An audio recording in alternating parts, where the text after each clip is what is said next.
Nunca olvidaré el sonido de esa copa de vino estrellándose contra el suelo. Ni su rostro. Ni el silencio que vino después. Eran las 10:30 de la noche, un sábado. Estábamos en casa de nuestros amigos Álvaro y Nuria, en Pozuelo. La típica cena entre parejas, algo que hacíamos una vez al mes. Lucía, mi esposa, llevaba un vestido burdeos que le sentaba de maravilla, y no había soltado la copa desde que llegamos. Reía más de la cuenta. Tocaba mucho el brazo de Álvaro cada vez que él contaba una anécdota. Todo empezó a torcerse cuando, a mitad de la velada, Nuria fue a la cocina y Lucía se ofreció a ayudarla. 10 minutos pasaron. 15. 20. Álvaro se levantó, nervioso, y dijo que iría a ver si necesitaban ayuda. No me moví. Minutos después, lo escuché. Un gemido. Corto, seco. Luego, un golpe. Y después, el estruendo del cristal contra el suelo. Me levanté de golpe y fui directo a la cocina. Lucía estaba allí, sola, con la cara completamente roja, agachada recogiendo los pedazos de una copa rota. Cuando me vio, intentó sonreír. Me dijo que se le había caído al suelo. Pero detrás de ella, la puerta de la despensa estaba entreabierta. Y por el pequeño hueco, vi a Álvaro ajustándose la camisa, como si no supiera que alguien lo estaba mirando. No dije nada. No esa noche. Pero ese fue el momento exacto en que mi mundo cambió. La mañana siguiente no hablamos de la copa rota. Ni de Álvaro. Ni de nada. El desayuno fue mecánico. Yo tostando pan. Ella mirando su móvil. Ninguno dijo nada que no fuera estrictamente necesario. Al mediodía se fue al gimnasio, según dijo, aunque se llevó su mejor conjunto deportivo y se maquilló más de lo habitual. Me quedé solo en casa, sentado frente al portátil, pero no hice absolutamente nada. Solo repasé cada segundo de la noche anterior, desde cómo se ofreció a ir a la cocina hasta la mirada que me lanzó al volver, como si supiera que yo lo había visto todo y estuviera esperando mi reacción. Pero no hice nada. No dije nada. Y eso me quemaba por dentro. Durante los días siguientes, intenté no obsesionarme. Me convencí de que no podía sacar conclusiones por un gemido, una copa rota y una camisa desabrochada. Pero no estaba tranquilo. Cada vez que Lucía recibía un mensaje y se levantaba para contestar en privado, sentía que algo se me encogía en el pecho. Empecé a fijarme en cosas que antes no me importaban. El perfume que se ponía entre semana, los mensajes que le llegaban tarde por la noche, las salidas de última hora que, según ella, eran con las chicas del instituto. Y sobre todo, la forma en que me hablaba, como si yo fuese un compañero de piso, no su marido. Empecé a escuchar el silencio de nuestras conversaciones. Las comidas que ya no compartíamos. Las noches que se acostaba antes que yo. Las mañanas que salía temprano sin siquiera decir adiós. Y aún así, no tenía pruebas. Solo suposiciones. Dudas que crecían como una planta que nadie riega pero que igual no deja de crecer. Decidí no preguntarle nada. No quería una versión adornada ni una mentira suave. Quería verla sin filtros. Así que empecé a actuar. Fingí estar ocupado, fingí estar distraído, fingí que no me daba cuenta de nada. Pero cada movimiento suyo era un archivo que se almacenaba en mi cabeza. Una noche dije que tenía que trabajar hasta tarde en la oficina, pero me quedé en el coche, estacionado a 2 calles de casa. A las 22:17 vi cómo salía. No iba al supermercado ni al gimnasio. Caminó 2 manzanas y se subió a un coche gris que se detuvo justo en la esquina. No vi quién conducía. No pude seguirlo sin delatarme. Volví a casa, entré y me senté en el sofá. Cuando regresó, 1 hora y media después, dijo que había ido a tomar algo con una compañera. Asentí y seguí mirando la televisión. Pero no podía dejar de escuchar el sonido del coche alejándose, como si me estuviera empujando fuera de mi propia vida.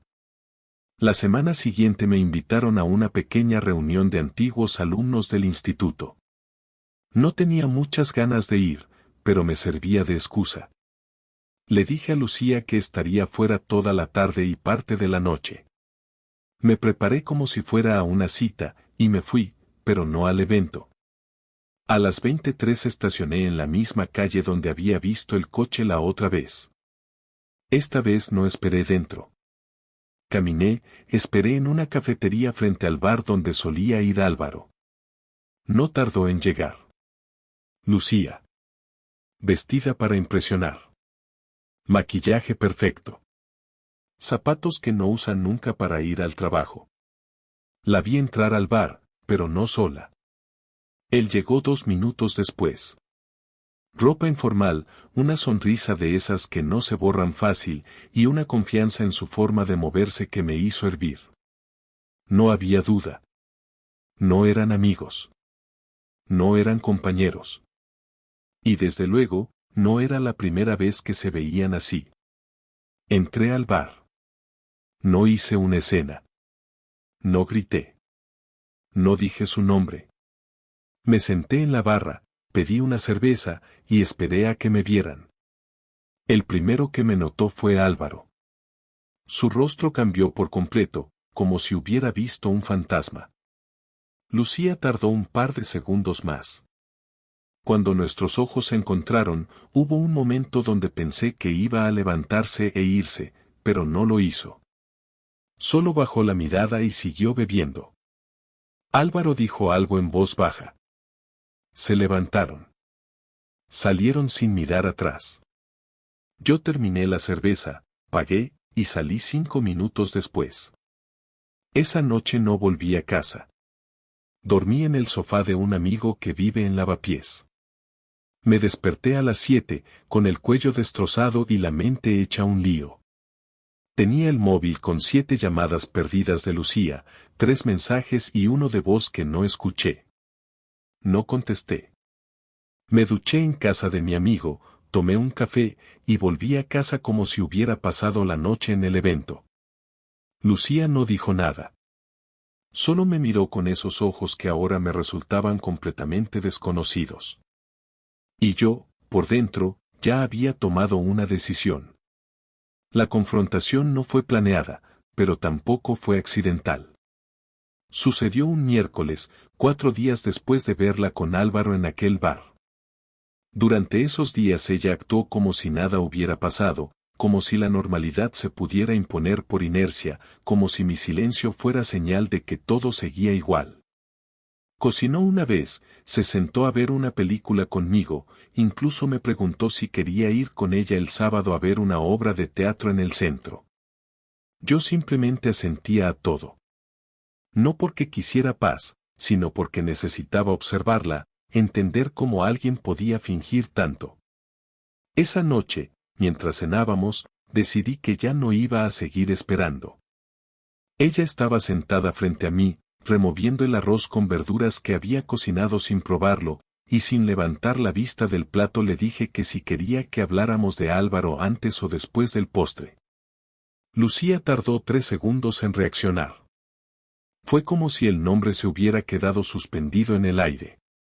Levantó la mirada con un gesto que mezclaba sorpresa y miedo, aunque intentó ocultarlo con una mueca que no llegó a ser sonrisa. Me preguntó de qué estaba hablando, como si no entendiera, como si yo estuviera equivocado, como si pronunciar ese nombre fuera un error mío y no una decisión consciente suya. Volví a repetirlo, esta vez más claro, más directo. Le pregunté cuántas veces lo había visto fuera del círculo social que compartíamos, cuántas veces se habían besado, cuántas veces había mentido al decir que salía con compañeras. No gritaba, no había insultos, solo preguntas con voz firme. Ella se levantó de la mesa y empezó a caminar por el salón, como si el movimiento la ayudara a pensar, pero no dijo nada. Entonces le pregunté si había dormido con él. Esa fue la frase que la detuvo. Se giró y me miró por fin, como si hasta ese momento hubiese estado hablando con la pared. Me dijo que no habían llegado a eso, que solo habían hablado, que él le hacía sentir escuchada, comprendida, que no era algo físico, que yo no podía entender lo sola que se sentía últimamente. Ahí fue cuando empecé a perder el control. Me reí. No porque me hiciera gracia, sino porque era ridículo pensar que después de años juntos, de haber compartido cada puto detalle de nuestra vida, ahora ella usara la palabra sola como excusa para mentir y esconderse en la sombra de otro. Me acerqué a ella, no con agresividad, pero sí con determinación. Le dije que lo sabía todo, que la había visto salir con él, que la había seguido, que la había observado reír, tocarle el brazo, acercarse demasiado. Le conté del bar, de la forma en que salieron corriendo al verme, de la copa rota en casa de Nuria, de la camisa mal abrochada. No hubo negaciones. Solo silencio. Después, un intento torpe de explicar. Me dijo que empezó sin querer, que al principio solo eran mensajes, conversaciones inocentes, que se escapaban de clase para tomar un café, que ella no sabía cómo parar algo que la hacía sentir viva. Le pregunté si eso era lo que buscaba, sentirse viva a costa de nuestra relación, de nuestra historia, de todo lo que habíamos construido. Me contestó que no lo había planeado, que simplemente ocurrió. Como si las decisiones no tuvieran dueño, como si fuera culpa del viento o del destino. Le pregunté si lo quería. Me dijo que no sabía. Le pregunté si pensaba dejarme por él. Me dijo que no. Entonces le pregunté qué carajo pensaba hacer ahora. Ella me miró como si yo estuviera exigiendo algo absurdo. Me dijo que quería arreglarlo, que no quería que esto terminara así, que ella seguía queriéndome, que no sabía por qué había hecho lo que hizo pero que no quería perderme. Le dije que ya me había perdido. Que no era cuestión de pedir perdón y volver a poner las piezas como estaban. Que algo se había roto y no era una copa, no era un gesto, no era una salida al bar. Era algo que no se podía pegar. Nos quedamos callados un buen rato. Ella sentada en el sofá, yo de pie, con los brazos cruzados. Ninguno sabía qué decir. Entonces me acerqué, tomé el mando, apagué la televisión que llevaba encendida toda la noche sin que ninguno la mirara, y le dije que esa era la última conversación que íbamos a tener en términos normales. Que no sabía qué iba a pasar, que todavía no había tomado decisiones definitivas, pero que a partir de ese momento ya no iba a fingir que todo estaba bien. Que a partir de ahora, cada palabra, cada movimiento, cada acción, iba a tener consecuencias. Ella no contestó. Solo bajó la cabeza. Y yo salí al balcón, cerré la puerta, y me quedé allí, solo, respirando hondo, sintiendo por primera vez en muchos años que la persona que estaba dentro de la casa no era mi esposa, sino una extraña. La venganza no fue inmediata ni impulsiva. Me tomé mi tiempo, no porque quisiera hacerle daño por hacerle daño, sino porque necesitaba recuperar el control. No soy un tipo violento ni de escándalos, pero cuando alguien rompe tu confianza con tanta frialdad, te cambia por dentro. Después de aquella noche en la que le dejé claro que nada seguiría igual, dormimos en la misma casa pero no en la misma habitación. Me llevé una almohada y una manta al sofá y me instalé allí sin dar explicaciones. Ella no protestó. Tampoco hizo el mínimo esfuerzo por arreglarlo. Seguía su rutina como si todo se hubiera pausado, como si estuviéramos en una especie de paréntesis y más adelante, con tiempo, las cosas volverían a encajar. Pero yo ya estaba en otra etapa. La de planificación. Durante las semanas siguientes, empecé a revisar toda nuestra vida compartida desde otra perspectiva. Nuestras cuentas bancarias, los bienes, las deudas, los ahorros, la hipoteca del piso, incluso su fondo de inversión personal que siempre había llevado con bastante discreción. Me empapé de leyes, contacté con un abogado amigo de mi hermano, Le conté lo básico sin entrar en detalles y me asesoró sobre cómo proceder si decidía divorciarme. Mientras tanto, empecé a guardar copias de todo, extractos bancarios, correos, documentos de la casa, mensajes suyos que aún quedaban en el ordenador compartido. Todo. No para usarlo todavía, sino porque algo dentro de mí me decía que cuando llegara el momento, no podía permitirme estar en desventaja. Lo más difícil fue mantener la cara de tipo neutral, seguir yendo al trabajo como si nada, salir con amigos los viernes y fingir que todo seguía igual. La gente preguntaba por Lucía, claro. Algunos notaban algo raro. Yo solo decía que estaba todo bien, que ella estaba liada con el instituto, que no coincidíamos mucho. Mentía sin sentir culpa, como ella lo había hecho. Pero mientras tanto, tejía mi parte. Una noche, mientras ella dormía en nuestra habitación, entré con cuidado, cogí su portátil y revisé su cuenta de correo. Tenía contraseñas simples. No encontré mensajes recientes con Álvaro, pero sí algunos antiguos que confirmaban lo que ya sabía, se veían desde hacía meses, se escribían cosas que no se dicen entre colegas. Se quedaban en casa de él a corregir exámenes, incluso había fotos, ninguna explícita pero suficientes para entender el vínculo. No me enfadé más. En ese momento ya no sentía rabia. Sentía un impulso frío, casi metódico, de ir desmontando su vida como ella había desmontado la mía. Decidí que lo primero sería romper su círculo de apoyo. Álvaro no tenía pareja, pero sí una hermana con la que Lucía se llevaba bastante bien. Empecé por ahí.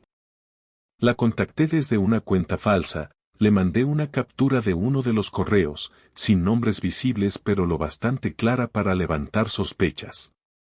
2 días después, Álvaro me escribió por WhatsApp preguntando si tenía un minuto. Le contesté que no. Me volvió a escribir al día siguiente.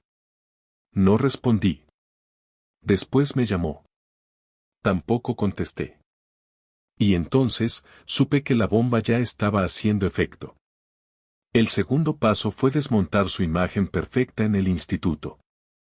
Lucía siempre fue la profesora que todos admiraban, la que organizaba actividades, la que iba a cursos, la que ponía cara de responsable y solidaria.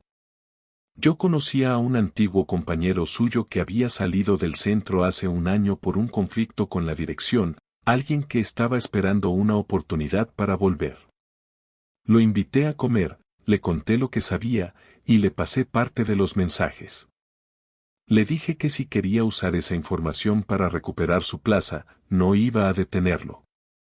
No hizo falta insistir. A la semana siguiente, algunos rumores ya estaban circulando entre sus colegas. Mientras todo eso ocurría, en casa el ambiente era irrespirable. Lucía intentaba actuar como si yo estuviera exagerando, como si nuestra relación se hubiera desviado un poco pero aún tuviera arreglo. Me decía cosas como no quiero que esto termine así o necesitamos ayuda, pero yo no respondía. No había nada más que hablar. Ya no se trataba de reconstruir. Se trataba de cerrar todo de forma definitiva, pero antes necesitaba asegurarme de que ella sintiera una mínima parte de lo que yo había sentido. El último paso fue más sencillo. Esperé a que tuviera una reunión con los padres de sus alumnos un jueves por la tarde. Me aseguré de que no volvería a casa hasta las 9. Saqué una maleta, metí mi ropa, mis papeles, el portátil y algunas fotos que aún conservaba por costumbre. Dejé sobre la mesa del comedor un sobre con una carta donde explicaba, sin emoción, que me iba, que no volvería, que el abogado la contactaría en los próximos días, y que no tenía nada más que decirle. Junto al sobre, puse una copia impresa de uno de los correos que había encontrado entre ella y Álvaro, con la fecha bien visible. Salí de casa sin mirar atrás, sin sentir pena ni alivio. Me fui a casa de mi primo en Vallecas, donde ya tenía una habitación lista. Esa noche dormí por primera vez en semanas sin despertarme con el estómago encogido. Pasaron 3 días desde que me fui antes de que me llamara. No respondió al mensaje que dejé ni intentó localizarme en el trabajo. No mandó ningún correo. Solo llamó. Cuando vi su nombre en la pantalla, dudé si contestar. La dejé sonar. Volvió a intentarlo una hora después, y luego otra vez antes de dormir. Al cuarto intento, respondí. No porque tuviera nada que decirle, sino porque necesitaba cerrar la historia con mis propias palabras. Cuando dije dime, su voz sonó más débil que nunca. Preguntó si estaba bien, si necesitaba algo, y después quiso saber por qué me había ido así. Le respondí que no me fui así, sino como debía irme, con todo claro, con todas las pruebas encima de la mesa y sin escándalos, sin violencia, sin dar explicaciones que ya estaban dadas. Me pidió que habláramos cara a cara. Le dije que no tenía sentido, pero que si necesitaba soltar algo, podíamos vernos una sola vez y después se acababa todo. Nos encontramos en un parque cerca de casa de su hermana, un lugar público y tranquilo. Ella llegó antes, sentada en un banco, con la misma chaqueta gris que usaba cuando íbamos juntos a hacer la compra los domingos. Me senté a su lado sin saludar. Nos quedamos en silencio unos segundos, hasta que ella dijo que no entendía cómo algo tan complejo podía resolverse con una maleta y un papel. Le contesté que cuando una relación se rompe por dentro, lo más sano es salir sin hacer más daño. Me preguntó si ya había tomado una decisión. Le respondí que sí, que no había vuelta atrás, que ya no confiaba en ella, que no la odiaba pero tampoco sentía lo mismo. Me miró, y por un instante creí que iba a llorar, pero no lo hizo. En su lugar, dijo que no había querido hacerme daño, que todo se le había escapado de las manos, que nunca había planeado enamorarse de nadie más. Le pregunté si estaba enamorada de Álvaro. Se quedó callada. No hizo falta que respondiera. Le dije que no tenía sentido seguir hablando de él, que ese tipo no era mi problema, que el problema era ella, y que no había espacio en mi vida para una persona que decide mirar hacia otro lado cuando su pareja se rompe por dentro. Lucía intentó justificarse. Dijo que se sintió sola, que se sintió invisible, que yo estaba distante desde hacía tiempo. Le pregunté si eso justificaba cada mentira, cada excusa, cada salida. Me dijo que no, pero que necesitaba sentir que era importante para alguien. Me reí sin ganas. Le recordé todas las veces que dejé cosas por acompañarla a reuniones, a cenas, a eventos del instituto, las veces que cociné para sus amigos, que organicé viajes, que cuidé de su familia cuando ella no podía, las noches que me senté con ella a ver series que no me interesaban solo porque le gustaban. Me dijo que sí, que lo recordaba, que yo siempre estuve ahí, pero que eso no había bastado. Entonces le pregunté si alguna vez me había dicho que no bastaba. Me miró otra vez, pero no respondió. Le dije que no podía cargar con su insatisfacción, que no era mi culpa si no sabía hablar, si no sabía pedir, si no sabía decir que algo iba mal. Que yo no podía adivinar lo que no se dice. Y que después de tanto tiempo, la única conclusión era que ella eligió el camino fácil, mentir, ocultar y buscar fuera lo que no se atrevió a construir dentro. Ella me preguntó si había alguien más en mi vida. Le dije que no. No porque no pudiera haberlo, sino porque después de lo que viví, no tenía ninguna prisa en volver a confiar en nadie. Me preguntó si pensaba en el futuro. Le dije que sí, pero no con ella. Me pidió una oportunidad. Me dijo que podíamos ir a terapia, que podíamos empezar de cero, que ella iba a luchar. Le respondí que el amor no se construye desde la culpa ni desde el arrepentimiento. Que no se puede empezar de cero cuando se ha enterrado lo que había con meses de mentiras. Que lo nuestro ya no era amor, sino un recuerdo, una costumbre rota. Me dijo que no me iba a suplicar. Le contesté que no esperaba que lo hiciera, que si aún le quedaba algo de dignidad, haría lo mismo que yo, aceptar que esto estaba muerto y soltarlo. Nos quedamos en silencio un rato más. Luego me levanté, le deseé suerte y me fui sin mirar atrás. No hubo abrazos, ni lágrimas, ni promesas. Solo dos personas que habían llegado al final de una historia. Esa fue la última vez que hablamos en persona. Lo que vino después fue solo papeleo y trámites.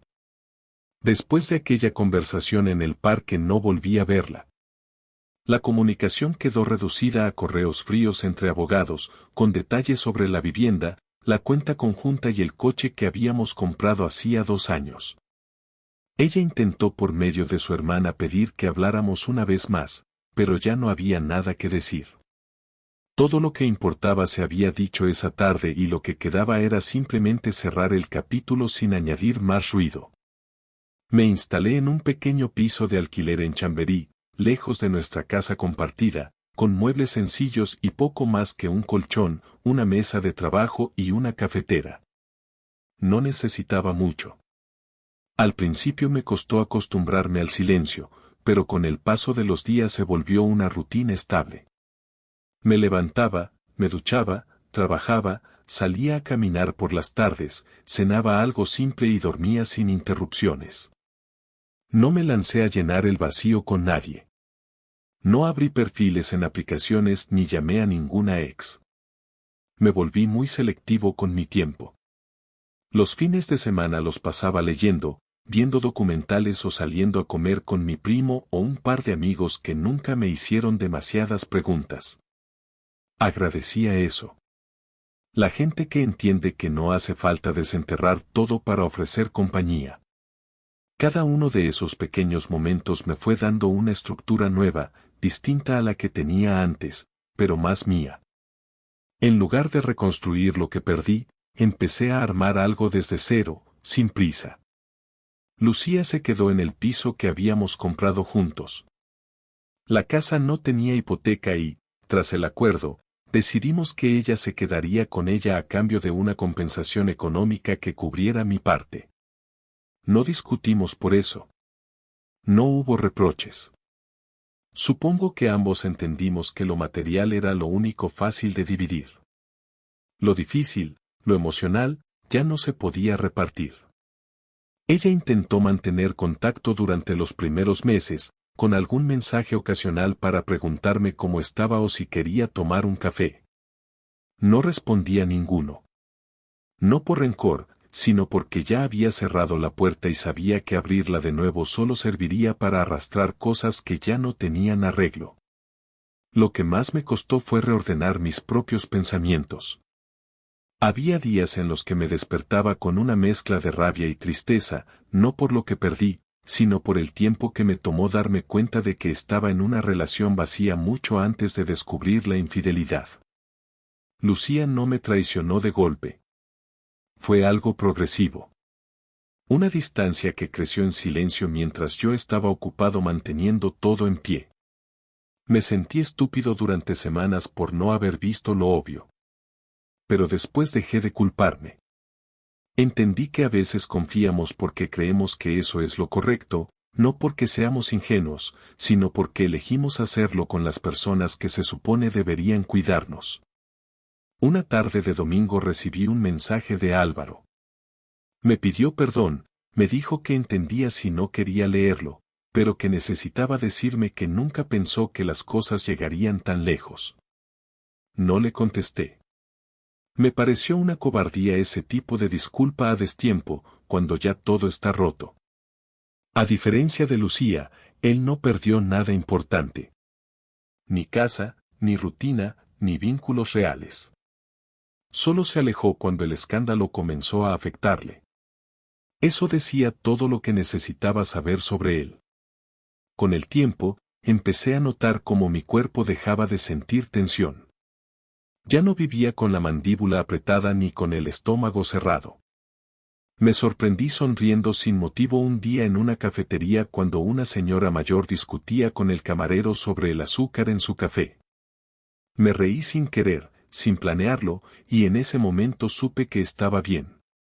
No perfecto, pero mejor. No roto, sino funcional. Me dediqué más a mi trabajo, tomé algunos cursos online, y por primera vez en años sentí que tenía espacio para crecer sin tener que adaptarme a nadie. No necesitaba aprobación ni compañía. Me bastaba con estar en paz. Un año después del divorcio, me crucé con Lucía por casualidad en una librería. Estaba sola, con unos libros en la mano, y cuando me vio se quedó quieta. Me acerqué, la saludé con un gesto, y ella intentó sonreír. No hubo conversación, solo un intercambio breve de miradas. Después seguimos nuestro camino. No sentí odio ni nostalgia. Solo indiferencia. Y entendí que había cerrado bien. Que lo que pasó, aunque fue una herida profunda, ya no me dolía. Era parte de mi historia, pero no definía mi presente. Lo que aprendí de todo esto no es que hay que desconfiar o vivir con miedo, sino que hay que estar atento. Que nadie te debe amor eterno, pero sí respeto mientras comparta tu vida. Que cuando algo duele, no se puede tapar. Hay que mirarlo, enfrentarlo y, si es necesario, soltarlo. No hay gloria en aguantar por aguantar. Y sobre todo, que la dignidad no se negocia. Ahora vivo tranquilo. No necesito explicaciones, no espero reconciliaciones, y no busco que nadie pague por lo que me hizo. Solo quiero seguir, sin cargar con lo que otros decidieron arruinar. Porque si algo me quedó claro es que la paz no se encuentra en castigar al otro, sino en no permitir que vuelva a tener poder sobre ti.